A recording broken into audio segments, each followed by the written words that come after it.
Assalamualaikum warahmatullahi wabarakatuh. Alhamdulillahirabbil alamin wassalatu wassalamu ala rasulil karim amma ba'du. Kaum muslimin di mana saja berada. Kali ini sedikit kami akan membahas yaitu tentang utang piutang atau pinjam meminjam di dalam Islam.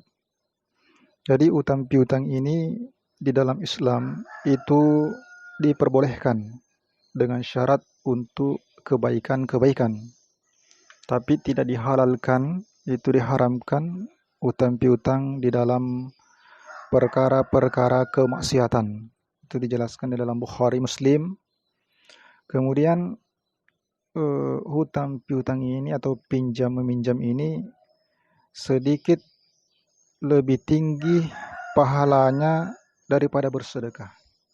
Kalau kita bersedekah itu akan mendapatkan 10 ganjaran, sedangkan meminjamkan, memberikan pinjaman kepada saudara kita itu mendapatkan 18 ganjaran. Itu dijelaskan dalam hadis Tabrani, Ibnu Majah dan Baihaqi. Siapa yang memberikan pinjaman atas kesusahan orang lain, itu maka orang-orang yang memberikan pinjaman ini kelak berada di bawah naungan Arsy pada hari kiamat.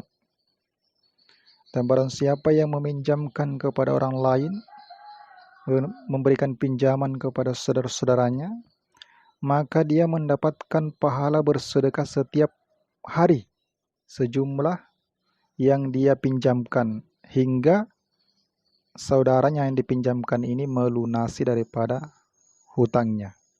Misalnya si A meminjamkan uang kepada si B 300.000, dan si B ini akan membayarnya setelah 30 hari.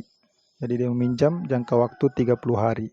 Maka selama 30 hari itu si A ini mendapatkan pahala bersedekah 300.000 setiap harinya. Nah, itu luar biasanya orang yang memberikan pinjaman, pahalanya 2 kali meminjamkan sama derajatnya dengan sekali bersedekah. Jadi ketika saudara kita ini yang dipinjamkan sudah 30 hari belum ada kesanggupan untuk membayarnya, dan kita memberikan kesempatan waktu tambahan, maka pahala itu akan dilipat gandakan. Misalnya tadinya meminjam 300.000, maka sebelum jatuh tempo dia mendapatkan pahala bersedekah 300.000. Akan tetapi ketika sudah melewati jatuh tempo, maka saudaranya belum membayar hutangnya, maka dilipat gandakan, seolah-olah dia bersedekah 600.000, 2 kali lipatnya. 600.000 itu setiap hari. Ini luar biasanya ketika kita memberikan pinjaman kepada saudara-saudara kita dengan syarat harus dengan ikhlas. Tunaikanlah hajat orang yang meminjam jika mampu. Kalau mampu, tidak boleh menahan harta untuk dipinjamkan kepada orang lain. Jadi jangan kita kalau kita ada, maka kita harus berkewajiban membantu saudara-saudara kita. Jumlah utang piutang ada batas waktu pembayarannya. Jadi ketika ada saudara kita yang mau meminjam, maka kita tentukan waktunya, batas pembayarannya. Hendaknya itu ditulis dengan jelas, dan kalau perlu ada saksi-saksinya, karena ini perintah di dalam Al-Quran. Jangan ada syarat-syarat lain di dalam memberikan pinjaman di dalam hutang piutang itu kecuali pembayarannya. Jadi tidak boleh ada syarat-syarat lain.